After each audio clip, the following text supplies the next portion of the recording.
జాలరి 2 చేపలు.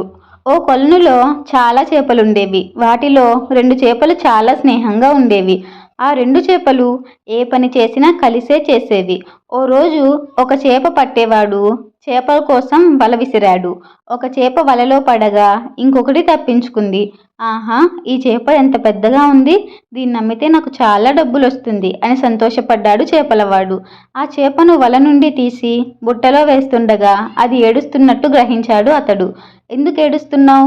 వలలో చిక్కుకొని నాకు దొరికావని బాధపడుతున్నావా? అని అడిగాడు చేపలవాడు ఆ చేపని. నేను నా గురించి ఏడవట్లేదు. నా స్నేహితుడి కోసం ఏడుస్తున్నాను. అతను కూడా వలలో చిక్కుకున్నాడని బాధగా ఉంది జవాబిచ్చింది ఆ చేప.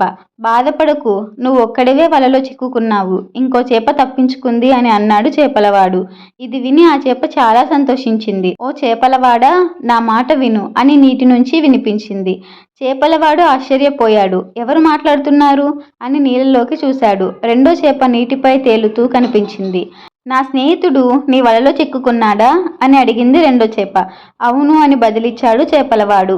నీకు చేపలన్నీ సమానమే కదా, దయచేసి నన్ను పట్టుకొని నా స్నేహితుడిని విడిచిపెట్టు, లేకపోతే నన్ను కూడా పట్టుకెళ్ళు. నేను నా స్నేహితుడు లేకుండా జీవించలేను అని ప్రాధేయపడింది రెండో చేప. చేపలవాడు ఆ చేపల స్నేహానికి ముగ్ధుడయ్యాడు. మిమ్మల్ని విడదీస్తే ఈ లోకంలో ఎవ్వరూ కూడా నన్ను క్షమించరు అని అంటూ మొదటి చేపను నీటిలో వదిలేశాడు.